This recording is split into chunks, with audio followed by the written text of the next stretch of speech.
Bonsoir, mes amis, and welcome to this week's edition of the weekly Monday videos. We have quite a few questions this week, so I think we are actually just going to dive right in. Let's see. We're going to start, actually, as usual, with Dimmick RP's questions. The human behind this blog is a lovely girl named Dana. She is absolutely adorable, and you should definitely be following her. If you're not following her, I don't know why you're not following her. Okay, so her questions begin with, since Susan's so shy and sensitive, how does David treat her, especially since she's given to having intense anxiety attacks? David is quite the caretaker. He's very much like his father in that sense, and he is well known for treating Susan just like one of the other kids. Not babying her in any way, but making sure that she's not involved in any activities that are too intense. And if somebody gives her an anxiety attack, he's way more likely to knock them on their asses and then like pick her up and carry her someplace where she can calm down than any other reaction. Does Balth like ballet? Susan wants to be a ballerina and would love going on a papa/niece date with Balth. Balth loves the ballet. He was actually one of the original ballerinas back in Louis the 14th's courts. I want to say it was Louis the 14th that actually invented ballet, or dancers in his court invented ballet or some such. He adores ballet and he would love to go. And as a matter of fact, he was already planning on taking her to see the Nutcracker Suite this Christmas. Yes. The whole family was going to go, but he's also going to take her to like a private showing of it, and they're going to get seats right by the orchestra pit where they can hear the music so loudly and watch all the ballerinas dance. Does Balth prefer breakfast for breakfast or dinner?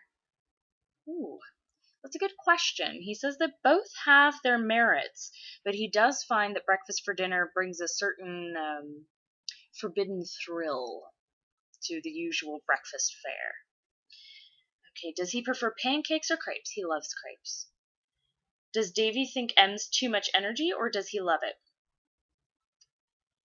If David wasn't so attached to Ryan, Emma would be his partner in crime. He loves Em. She is like his Gabriel, if he were to be the Balthazar, if that makes sense. She's like the guiding light of mischief that he aspires to be, but he doesn't want to have her temper. He wants to be a gentler version of M. And lastly, can I have Gallytrot and Balth Snuggles? Sweetie, you can always have Gallytrot and Balth Snuggles. You feel free. You drop into my inbox at any point in time. Anyone who's upset, this is an open invitation. You come into my inbox when you're upset, you can have some Balth and Gallytrot Snuggles. They are like snuggle champs. You have no idea. Some of you have an idea because your muses have snuggled the fuck out of these cuddly little fuckers. Adorable bastards. Alright, and we are going to move on to, actually, Scotch the Demon Boy, because he sent me these last week in my inbox and I stupidly did not refresh, so I missed them. Okay, so your Skype doesn't go off. He was trying to be considerate, and I missed them. I'm sorry, Jay. I'm sorry. I'm terrible. I'm terrible. Okay, Mun and Muse, baked beans or spaghetti? Spaghetti. Baked beans are Satan's handiwork. Generally speaking, and which do you prefer on toast? Generally speaking, and which do I prefer on toast? I'm still going with spaghetti. Generally speaking, and on toast. I would rather have a spaghetti sandwich than put baked beans on bread. Baked beans are Satan's own handiwork. I don't give a fuck about beans on toast. It's not. No. Stop. I'll give you some peanut butter. You'll fucking love it. Favorite yogurt flavor? And he spelled it the Australian way, the bastard. Or rather, the way that the rest of the world spells it, with an H and a U. No, the U's always there. I'm wrong. It's the H that pisses me off. You know what this asshole does? He routinely tells me that they're called Icy Pops. They're not called Icy Pops, motherfucker. They're called Popsicles. Popsicles. Fucking Popsicles. He tried to get my child to say Icy Pops. Fucking Jay. There is no line between him and Scotch. They are the same person. Just one has access to a lot more knives than the other. And the ability to, like, do demonic things, I guess. But my favorite yogurt flavor, bastard, it hurts me to say it with an H in it, is black cherry, or actually lemon. I don't know why, but there's something about lemon and key lime and black cherry that are just really, really good for yogurt. I don't know. I don't eat a lot of yogurt, though, because I'm lactose intolerant. So I'm going to pay for drinking my venti peppermint mocha frappuccino later, because there's so much milk in this. I'm going to hate myself for it later, but for now, it's like Christmas in the mouth. Favorite donut topping? He's done it again. I feel like you're just spelling shit like this to piss me off. Spell it American style. You're an asshole. He's spelled it DOUGHNUT, and it's just he does it to piss me off. He does this shit to piss. I'm telling you, bastard. Chocolate. You're welcome. Kick your ass. Kick your ass. All right, moving on.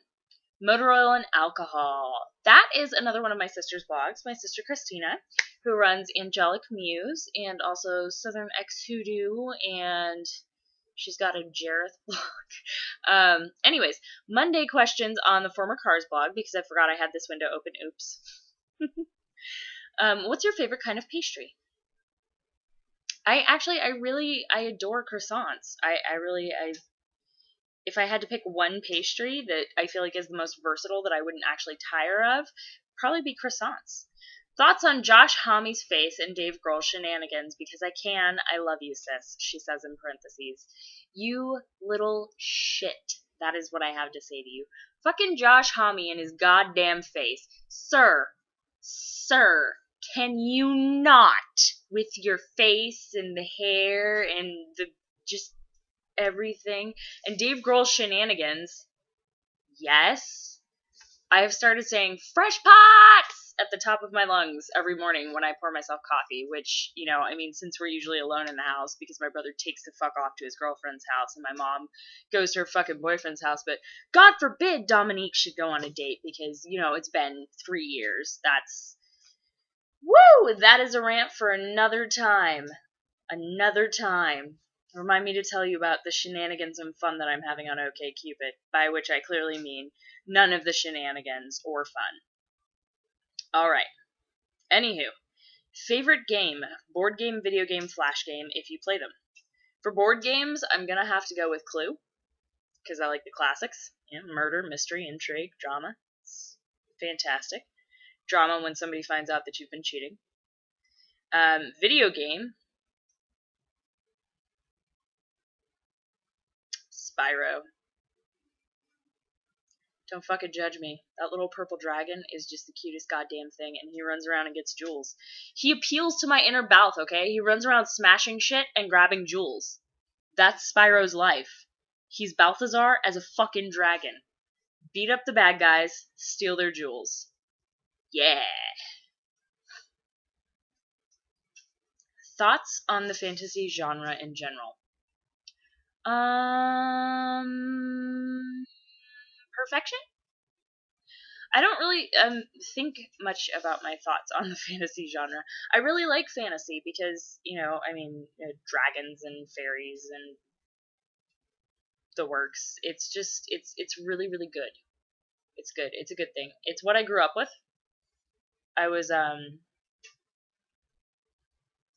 think I was like 7 when my mom started reading me The Hobbit and like handed me the book. I had the really, really bad bronchitis. Almost like conjunctivitis. What the fuck? No. I was thinking chronic bronchitis and then conjunctivitis. I don't even... Forget it, dude. Fuck it. Clearly I need more coffee. I really love the fantasy genre. Most of the things that I like have an element of escapism to it because I really fucking hate my day-to-day life, actually. So everything I do is definitely to escape. Fantasy's really good at that. Like, when I was growing up, I was like, I would give anything to be an elf or a dragon rider. Yes, these are the things that I want to be when I grow up. My mom had to explain to me that elves weren't real. I think she's lying. Rivendell exists and Elrond lives. I'm just saying. Alright. Now that I've waxed completely nerdy on you. Okay. Winter Davenport! Woo! Bunny! She says Monday in all caps. Firstly, sends hugs to my baby cat. Baby cat and Bunny are buddies forever. Yes. She's Bunny, as I've told you, and I am baby cat, and this is how it works. Yes. Favorite Tim Burton movie and why? Ooh, Nightmare Before Christmas, because it was the first one that I saw, and it really just speaks to me on a deep and abiding level. Because I sometimes like, oh, Jack, he's trying to do a good thing, and he's fucking it up. And he doesn't realize that he's fucking it up. And then he looks at the end result, and he's like, well, shit, that was not what I intended to do. And he feels like crap. And I identify with that so much, because any kid who grew up with ADHD can tell you that you start that day, you start every day with this, like, I am going to have a fucking good day. I'm not going to get in trouble at school. I'm not going to get yelled at by my parents. I'm going to do my chores. I'm going to be fucking responsible today. I'm going to make people happy and proud. And by the end of the day, your ass is in trouble. You're in trouble at school. You can't remember what the fuck your homework was. You've not done any goddamn chores. Your parents are glaring at you like you're a major fuck up, and your little brother's crying. Maybe I hit him. Maybe I didn't. I don't fucking remember. I got goddamn distracted by something shiny. It's... Sorry. You're a little ranty there. Yeah, I like Nightmare Before Christmas for reasons. Favorite Pixar movie and why? Fuck, that's really hard. Probably A Bug's Life. That is one that just really stands out to me. Again, you've got, what's his name? Is it Flick? Whatever. The main character, the ant dude. Dude, he's trying, okay? Like, he's fucking trying. He's trying. He's making an effort. And sure, he fucks shit up, but, you know, he's making a fucking effort. I really identify with that theme. I'm goddamn trying. And you better just give me credit for that, because I'm fucking trying. Really, really hard. Alright, since you want to be an archaeologist, give us your top 5 dream digs.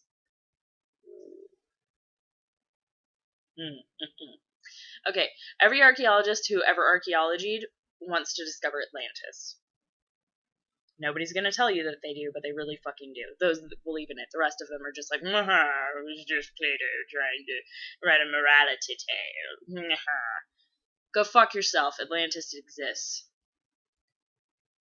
I would really like to do anything related to the Bimini Road. For those of you who know what the Bimini Road are, I fucking love you. Come to me. Let me love you. For those of you who don't, there is a section of underwater stone that fits perfectly together, like a road, a cobblestone road, except it's like big ass fucking like paving blocks type thing, and it just goes out to the middle of the ocean. Yep. Road. Ocean. Ocean. It's in like 15 feet of water or something like that. Yeah, that would be really cool. So, Bimini Road, I would love to find actual physical evidence of a pre-Columbic crossing of the ocean. Oh my freaking god. Not just like circumstantial evidence, like, oh, the Indian tribes here and the Indian tribes here have similar canoes. Because it's, stop, no. Like, but like physical fucking evidence, yes. Who's making Skype noises during my video? Oh, Sis is interrupting with porny tidbits. Thank you. She has linked me to porn. I appreciate this. Okay,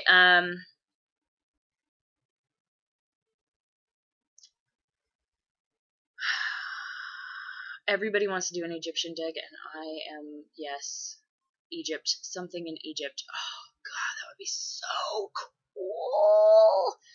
Dude, just like anything. I just really want to be involved in something that might be cursed. Yes. Oh, God, bonus points if there's snakes. I hate snakes. Yeah. Shipwrecks. Anything involving shipwrecks. And I would actually really love to go back to the East Coast and do like kind of like a dig there. Because for those of you who don't know, I actually, when I was a child, I was selected to attend an archaeology summer camp, which was like the most bitchin' thing that I've ever done, because I wrote this fantastic fucking essay. I was the youngest person there. It was fucking glorious. It was held over the summer at a college campus, so I was basically essentially unsupervised on a college campus as a child. I say child, I was like, no, I was 11. I was kind of a child. Anywho, so I was quite the darling of the archaeology students. Apparently it's fucking precious that I want to hold a trowel and dig in the dirt, just like the big kids do. And that is really like the reason that I decided that my life goal is going to switch from paleontology, which it was for fucking ever. I mean, for fucking ever. I wanted to be a paleontologist. And to archaeology. I would love to go back to the East Coast. It would be like going back to my roots. I lived in Maryland when I was a kid, so I participated in the eternally ongoing St. Mary's City dig, which is St. Mary's City, Maryland, which is one of the first cities that was established in Maryland. It had one of the first colleges established in Maryland, and I believe, I could be wrong. If you're from Maryland or Virginia or that area or West Virginia, which is crappy Virginia, I'm sorry. I apologize. I didn't mean to say that out loud. There's Virginia, and then there's nothing wrong with West Virginia. Anywho, back to the East Coast to do something with just like early American settlers. I really genuinely loved finding all the different relics and the artifacts and the evidence of all the different cultures that were really, really present. No, I'm just fucking kidding. It was all British. There was a little bit of Dutch stuff. That was about it. But there was a fuck ton of pottery, and it was just, I mean, go back to your roots. It was really cool. It was really cool to me. And I'd love to go back and experience it again as an adult. Right, I waxed poetic about that for far too long. Do you believe in aliens? It is a big-ass motherfucking galaxy, and it would be pretty goddamn cocky to think that we're the only intelligent life out there. Sometimes I have doubts about our intelligence. Yes, I believe in aliens. I also believe that they're smart enough to leave us the fuck alone. Anybody who's ever complained about being probed, I would bet you 10 galactic credits that it is some dumb fuck teenager doing, like, a joke. Like, some idiot jock of the alien universe is like, let's go probe some humans. It's like cow tipping for them. Yes, that's what it fucking is. It's like goddamn cow tipping. Yeah, that's my theory, and I'm sticking to it. Do you think they built the pyramids? No, I don't fucking think they built the pyramid. Woman? No. No. Stop that. You've been watching too much Ancient Aliens. No more History Channel for you, bunny. No more. Favorite Mel Brooks film and why? Blazing Saddles. I've never loved anything more than Blazing Saddles because it's so fucking absurd and terrible. And it's just, it's glorious. No, wait. Spaceballs. Oh, that's really hard. I have to pick one Mel Brooks film? I don't think I can do that. Oh, man. Toss up between Blazing Saddles because Gene Wilder and Spaceballs because, hello, have you fucking seen Spaceballs? Comb the desert! Yes! Ugh! That movie, it just has so many fantastic, glorious visual gags that I just, it's beautiful. If you had the chance to meet 5 celebs, who would they be and why?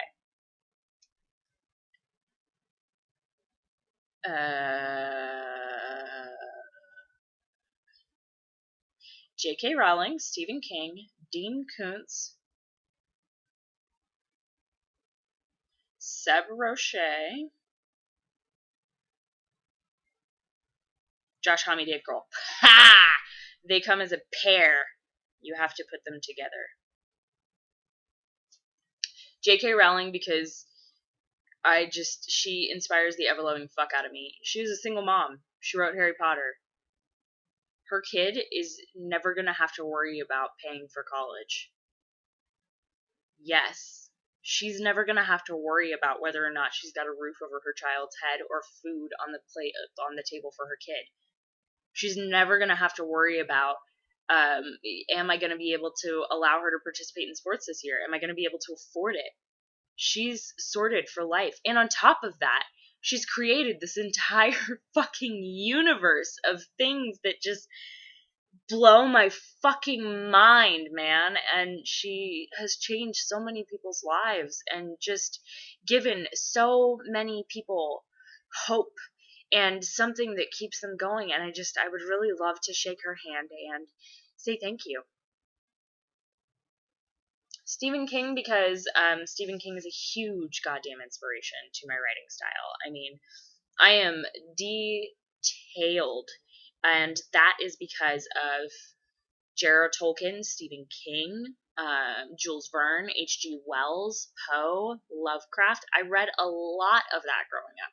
And Stephen King is, he's amazing, and he just has this way of taking something normal and twisting it just enough to the side that you can see the clockwork that makes it tick and makes it evil. And he is just a genius, and I would just love to shake his hand and buy him a cup of coffee and say, "You son of a bitch, you gave me phobias. God damn, sir, rock the fuck on."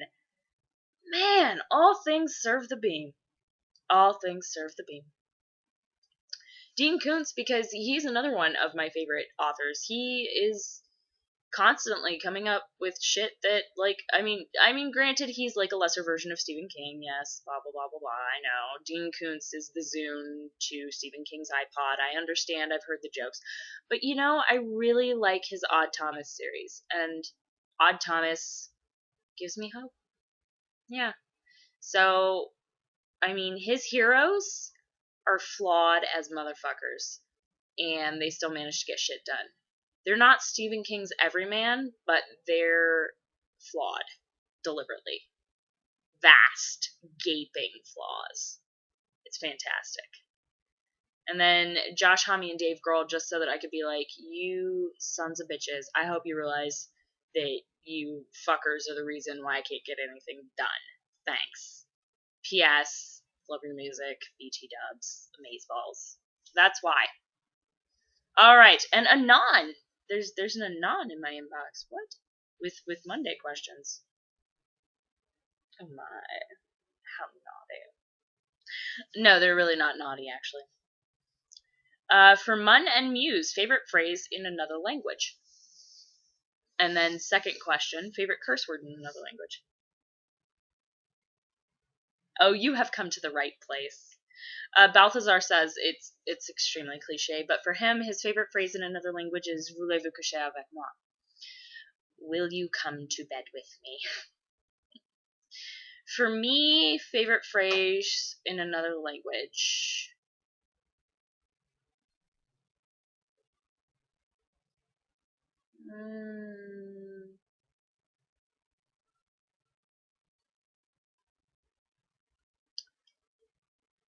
Probably comme de juste.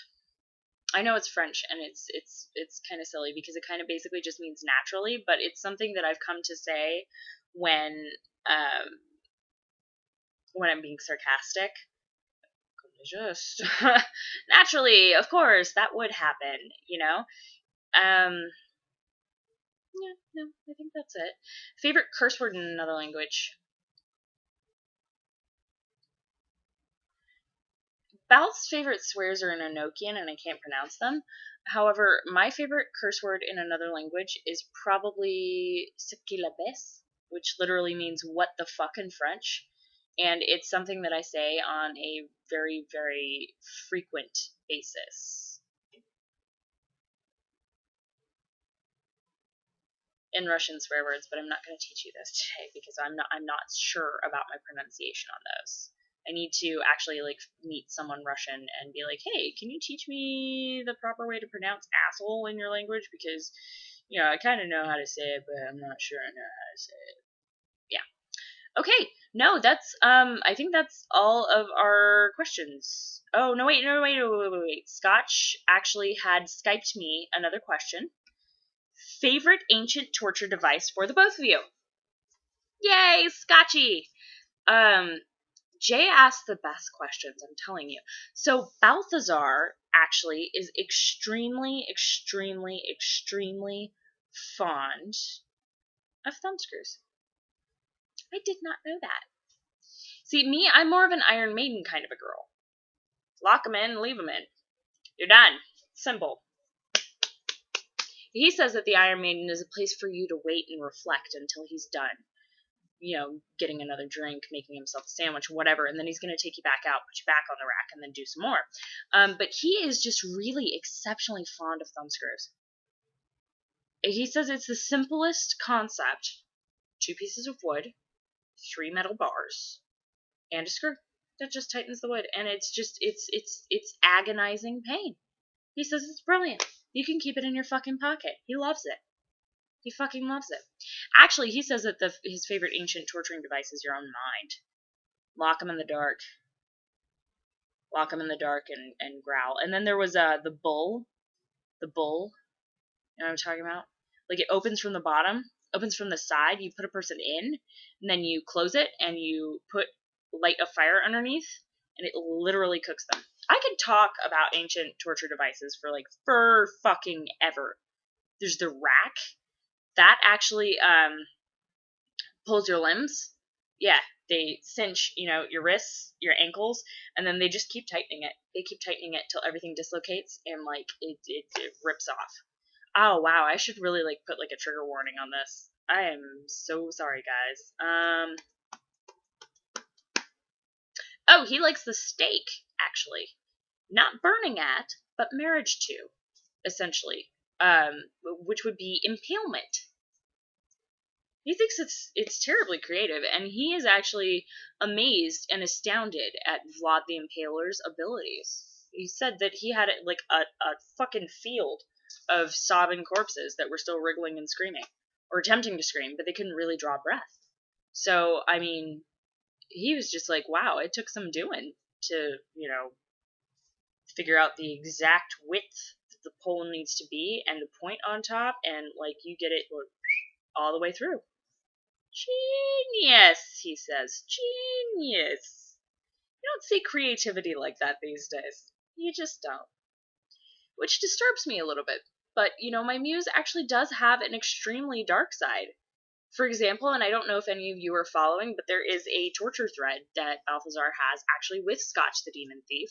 And that is essentially what he has been doing for years. You hurt my babies, I'm going to kill you. No, I'm not going to smite you. No, I'm not going to snap your neck. I'm not going to shoot you. I'm not going to stab you in the stomach. It's going to be nothing that's going to be short and blessedly over.